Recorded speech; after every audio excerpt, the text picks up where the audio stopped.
అందరికీ నమస్కారం. నా పేరు doctor Nikhitha, Mokshitha hospital Hanamkonda, physiotherapy department. So previous వీడియోలో ఆస్టియోపోరోసిస్ గురించి ఎలా వస్తుంది, దాని సిమ్టమ్స్ ఏంటి, అది వస్తే ఇన్వెస్టిగేషన్ ఎలా, మెడికల్ మేనేజ్మెంట్ ఏంటి అని ఒక క్లియర్ డిస్క్రిప్షన్ చూశారు కదా. సో ఈ వీడియోలో ఏంటి అంటే ఫిజియోథెరపీ, ఆస్టియోపోరోసిస్ వస్తే ఫిజియోథెరపీ ఎక్సర్సైజెస్తోని, డైట్తోని దాన్ని కంట్రోల్ చేసుకోవడం ఎలా అన్నది ఈ వీడియో. సో వీడియో స్టార్ట్ చేయడానికి ముందు ఫస్ట్ ఆస్టియోపోరోసిస్ అంటే ఒక చిన్న ఓవర్వ్యూలో చూద్దాము. ఆస్టియోపోరోసిస్ అంటే మన బోన్ యొక్క డెన్సిటీ అన్నది తగ్గిపోవడం, అంటే మన ఉన్న బోన్ కన్నా దాని డెన్సిటీ అన్నది తగ్గిపోవడం, దాన్ని ఆస్టియోపోరోసిస్ అనేసి అంటారు.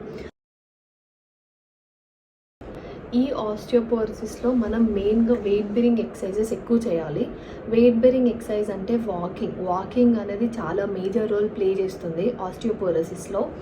సో తర్వాత ఎక్సర్సైజ్ వచ్చేసి హీల్ రేజింగ్ అంటే ఒక చైర్ సపోర్ట్తోనే నిల్చొని హీల్ అనేది పైకి లేపాలి. 2 కాళ్ళ ఒక హీల్స్ అనేది పైకి లేపి ఒక 10 కౌంట్ చేసుకోండి. 1 నుంచి 10 వరకు కౌంట్ చేసుకొని రిలాక్స్ అవ్వడం.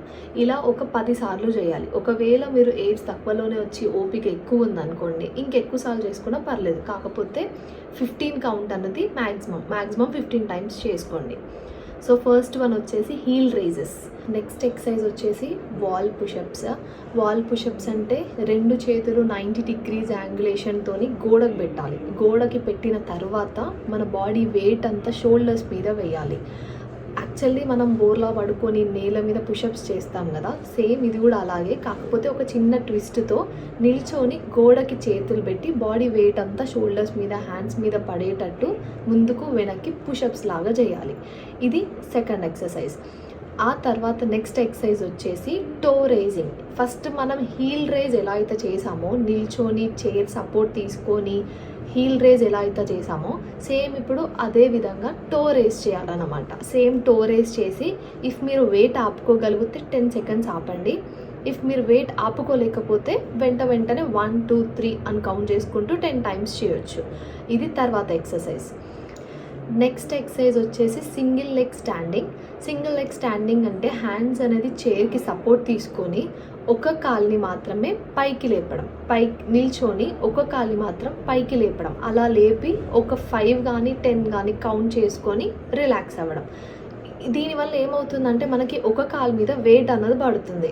దీని తర్వాత సేమ్ అలాగే ఆల్టర్నేట్ లెగ్, ఈ లెగ్ తర్వాత ఇంకొక లెగ్ చేసుకోండి. సేమ్ చేతులను పట్టుకొని కాలు పైకి లేపి 5 కానీ 10 కానీ కౌంట్ చేసుకోండి. ఒక్కొక్క లెగ్ 5 టైమ్స్ రిపీట్ చేయండి ఆల్టర్నేట్గా. ఇఫ్ ఒకవేళ ఇంతకుముందు ఎక్సర్సైజ్ లాగా మీకు పట్టుకొని ఒక కాలు మీద నిల్చోవడం ఇబ్బంది అవుతుంది అనుకోండి, ముందు మీరు మెట్ల దగ్గర కానీ ఎక్కడైనా నిల్చొని పట్టుకొని ఒక కాల్ని మెట్టు మీద పెట్టి ఉంచి 5 or 10 కౌంట్ చేసుకొని రిలాక్స్ అవ్వండి. ఇది కొంచెం ఈజీ వే అనమాట. ఒకవేళ ఎక్కువగా నొప్పి ఉన్న వాళ్ళు, లేదంటే బరువు ఎక్కువ ఉన్న వాళ్ళకి ఇంతకుముందు ఒకవేళ హార్డ్ అనిపిస్తే ఈ విధంగా కూడా చేసుకోవచ్చు. నెక్స్ట్ ఎక్సర్సైజ్ వచ్చేసి సిటప్స్ అన్నమాట. సిటప్స్ అంటే ఆల్రెడీ మనం చిన్నప్పుడు గుంజీలు తీయడం అలా ఉంటుంది, కాకపోతే ఇది ఫుల్ గుంజీలు కాదు, హాఫ్ వరకు. కింద మీరు ఏదైనా ఒక చైర్ కానీ అలా ఏదైనా పెట్టుకొని 2 హ్యాండ్స్ని రిలాక్స్డ్గా బాడీ పైన పెట్టేసుకొని ఆపోజిట్ షోల్డర్ మీద హ్యాండ్స్ అలా పెట్టేసుకొని రిలాక్స్డ్గా సిట్టింగ్, స్టాండింగ్ అన్నది చేయాలి. కాకపోతే ఇక్కడ స్పైన్ అనేది కొంచెం ఫార్వర్డ్ బెండింగ్లో ఉండాలి. లెగ్స్ కొంచెం వైడన్ చేసుకొని కూర్చొని నిల్చోవడం. ఒకవేళ పేషెంట్ కానీ ఎక్కువ స్టేబుల్గా ఉండి యంగ్ ఏజ్లోనే ఆస్టియోపోరోసిస్ వస్తే వాళ్ళు వాల్ సపోర్ట్ తీసుకొని గోడ కుర్చీలాగా కూర్చోవడం, నిల్చోవడం, వాల్ సపోర్ట్తోని కూర్చోవడం, నిల్చోవడం అలా కూడా చేసుకోవచ్చు. ఒకవేళ పేషెంట్ ఇంకా ఎక్కువ స్ట్రెస్ అయినా సరే ఓకే చేయగలుగుతాడు అని అనుకుంటే అప్పుడు మనం స్క్వాట్స్ లాగా కూడా చేయొచ్చు. కూర్చొని ఏ సపోర్ట్ లేకుండా స్క్వాట్స్ లాగా జస్ట్ కూర్చోవడం, నిల్చోవడం అలా కూడా చేసుకోవచ్చు. సో ఇవన్నీ ఇప్పుడు చెప్పినవన్నీ మనకి వెయిట్ బేరింగ్ ఎక్సర్సైజెస్ కిందికి వస్తుంది. తర్వాత వచ్చేసి పోస్చర్. జనరలీ ఆస్టియోపోరోసిస్ ఉన్న పేషెంట్స్కి పోస్చర్ అన్నది స్టూప్డ్ పోస్చర్ లాగా అవుతుంది. అంటే ఇలా వంగిపోవడం, వెన్నుపూస అనేది ఇలా వంగిపోవడం. అలా వంగిపోవడానికి పోస్చర్ని మళ్ళీ కరెక్ట్ చేసుకోవడానికి ఏం ఎక్సర్సైజెస్ చేయాలి అని అంటే, ఇప్పటి వరకు మనం ఓన్లీ స్ట్రెంథనింగ్స్ కోసం అని చెప్పేసి వెయిట్ బేరింగ్ ఎక్సర్సైజెస్ చేసాం. కాకపోతే పోస్చర్ కరెక్షన్కి మాత్రం స్ట్రెంథనింగ్స్ సెట్ అవ్వవు. దానికోసం మనం స్ట్రెచ్చింగ్స్ అనేవి చేసుకోవాల్సి ఉంటుంది. దాంట్లో ఫస్ట్ స్ట్రెచ్ వచ్చేసి ఫుల్ బాడీ స్ట్రెచ్. బెడ్ మీద పడుకొని హ్యాండ్స్ అనేది పైకి చాపేసుకొని లెగ్స్ చాపేసి పడుకొని బాడీ మొత్తం స్ట్రెచ్ చేయాలి. అంటే ఇలా లాగుతున్నట్టు అనిపించేటట్టు చేసుకోవాలి. దానివల్ల ఫుల్ బాడీ అనేది ఫస్ట్ స్ట్రెచ్ అవుతుంది. ఇది ఫస్ట్ స్ట్రెచ్. సెకండ్ స్ట్రెచ్ వచ్చేసి సిట్టింగ్లో కూర్చొని డబ్ల్యూ స్ట్రెచ్ అంటారు దాన్ని. 2 చేతుల్ని ఇలా డబ్ల్యూ షేప్లో వచ్చేటట్టు 90 డిగ్రీస్లో పెట్టేసుకొని షోల్డర్స్ని వెనక్కి ముందుకి అనడం డబ్ల్యూ స్ట్రెచ్. ఇది సెకండ్ వన్. థర్డ్ వన్ వచ్చేసి వాల్ స్టాండింగ్. వాల్ స్టాండింగ్ అంటే ఏమీ లేదు, 2 చేతులు పైకి చాచి గోడకి హత్తుకున్నట్టు నిల్చోవడం. దాన్ని వాల్ స్టాండింగ్ అంటారు. 2 చేతులు పైకి చాచడం వల్ల ఏమవుతుంది అంటే మీ వెన్నుపూస వంగిపోయి ఉంటుంది కాబట్టి గోడ సపోర్ట్తోని మీరు స్ట్రైట్గా నిల్చుంటే మీ మజిల్స్ అనేవి స్ట్రైట్గా యాక్ట్ చేయడానికి ట్రై చేస్తాయి. సో అలా స్ట్రైట్గా నిల్చొని ఒక 10 సెకండ్స్ ఆగేసి రిలాక్స్ అవ్వండి. సేమ్ మళ్ళీ ఒక 10 సెకండ్స్ ఆగి రిలాక్స్ అవ్వండి. అలా 10 టైమ్స్ చేసుకోండి. ఇది వాల్ స్ట్రెచ్ అంటారు. సేమ్ దీన్నే ఇప్పుడు 2 చేతులు చాచినట్టు ఒక చెయ్యి చాపుకోవచ్చు, లేదు అని అంటే తర్వాతకి ఇంకో చెయ్యి కూడా చాపుకోవచ్చు. ఇలా కాకుండా ఇందాక మనం గోడని హత్తుకున్నట్టు నిల్చున్నాం కదా, ఇప్పుడు వచ్చేసి మన వెన్నుపూస గోడకి ఉండేలాగా నిల్చోవడం.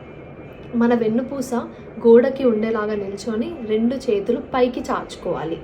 ఇది ఇంకొక టైప్ ఆఫ్ స్ట్రెచ్. ఇలా కాకుండా ఎక్కువ ముసలి వాళ్ళు మనకి వాకర్తోని నడవడం, వాకర్తోని కంప్లీట్గా వంగిపోయి నడవడం ఇలా చేస్తారు కదా, అప్పుడు ఏం చేయాలి అని అంటే 2 చేతులు వాకర్ సపోర్ట్తోని స్ట్రైట్గా వెన్నుపూసని చక్కగా ఉంచేటట్టు చూసుకోవాలి. అలా ప్రతి గంటకు ఒకసారి స్ట్రైట్ అవ్వడం చేసుకుంటూ ఉండాలి. సో నెక్స్ట్ వచ్చేసి డోంట్స్. ఒకవేళ ఏమి చేస్తే ఎక్కువయ్యే ఛాన్స్ ఉంటుంది అంటే వెయిట్ బేరింగ్ ఎక్సర్సైజ్లో హెవీ వెయిట్తో ఎక్సర్సైజ్ చేయొద్దు. సపోజ్ ఒకవేళ మీరు వాకింగ్తో ఒక వాటర్ బాటిల్ పట్టుకొనో లేదా 1 kg వెయిట్ బ్యాగ్ పట్టుకొని అలా నడవడం పర్లేదు, కానీ ఎక్కువ వెయిట్ పడే ఎక్సర్సైజ్ అన్నది చేయొద్దు. రన్నింగ్, జాగింగ్ అలాంటివి ఒకవేళ ఆ పేషెంట్కి సరిపడతాయి అని అంటే మాత్రమే చేసుకోవాలి. ఒకవేళ వాళ్ళు చాలా వీక్ ఉండి స్ట్రెస్ తీసుకొని రన్నింగ్, జాగింగ్ లాంటివి చేయకూడదు. ఇంకొకటి, ఒక పేషెంట్ ఎంత వెయిట్ లిఫ్టింగ్ చేస్తున్నారు అనుకోండి, ఎంత వెయిట్ అయితే సూటబుల్ అవుతుందో అంతే వెయిట్ అనేది లిఫ్ట్ చేయాలి. అలా కాదు అనుకుంటే ఫ్రాక్చర్స్ అయ్యే అవకాశాలు ఎక్కువగా ఉంటాయి. సో ఈ పనులు అన్నది అవాయిడ్ చేయడానికి ట్రై చేయండి. ఫార్వర్డ్ బెండింగ్ కూడా ఎక్కువగా చేయకూడదు. ఎక్కువగా వంగి ఏదైనా ఆబ్జెక్ట్ పిక్ చేయడము, అలా ఫార్వర్డ్ బెండింగ్ కూడా ఎక్కువగా అవాయిడ్ చేసేయండి. తర్వాతకు వచ్చేసి డైట్ మేనేజ్మెంట్. సో ఏ డైట్తోని మనం కొంచెం బోన్కి స్ట్రెంగ్త్ అనేది ఇంక్రీజ్ చేసుకోగలుగుతాం అన్నది డైట్ మేనేజ్మెంట్. ఎంత ఫిజికల్ యాక్టివిటీ ఉన్నా డైట్ అనేది ప్రాపర్గా లేకపోతే బొక్కకి బలం అనేది ఉండదు. ఓన్లీ మీరు ఎక్సర్సైజ్ చేస్తే మజిల్కి మాత్రమే బలం పెరుగుతుంది. బొక్కకి కొంచెం బలం ఉండి ఆపగలగాలి అని అంటే ఫుడ్లో ఇవన్నీ ఖచ్చితంగా ఇంక్లూడ్ అయి ఉండాలి. కాల్షియం రిచ్ ఫుడ్స్ వచ్చేసి broccoli, milk, soybeans, quinoa, almonds, yogurt, peas and fig fruit. Protein rich foods వచ్చేసి fish, chia seeds, groundnuts, పాలకూర, పన్నీర్. లెగ్యూమ్స్ అంటే రాజ్మా కానీ బబ్బర్లు కానీ అలా, మిల్లెట్స్, కొర్రలు, ఎగ్, దాల్స్, ఇంకా పిస్తా. సో ఇప్పుడు చెప్పిన ఎక్సర్సైజెస్ అందరికీ సూటబుల్ అవుతాయని కాదు. కొంతమందికి నేను చెప్పినట్టు మీకు సూటబుల్ అవ్వకపోయినా మీరు ఎక్కువగా స్ట్రెస్ తీసుకొని వెయిట్స్ లిఫ్ట్ చేయడం అలా ఏమైనా చేస్తే మాత్రం ఫ్రాక్చర్స్ అయ్యే ఛాన్స్ ఉంటుంది. అలా అవ్వకుండా మీ దగ్గరలో ఉన్న ఏదైనా ఒక ఫిజియోథెరపిస్ట్ని కానీ కన్సల్టెంట్ డాక్టర్ని కానీ మీట్ అయిన తర్వాత మీ ఎక్సర్సైజ్ ప్యాటర్న్ తీసుకొని ఆ తర్వాత స్టార్ట్ చేయండి. ఇఫ్ మీకు చెప్పిన ఎక్సర్సైజెస్లో ఏదైనా డౌట్స్ ఉన్నా సరే మీరు కింద కామెంట్ బాక్స్లో కామెంట్ చేయండి. Thank you. ఈ వీడియో మీకు నచ్చినట్లయితే like, share, subscribe to Mokshita hospital.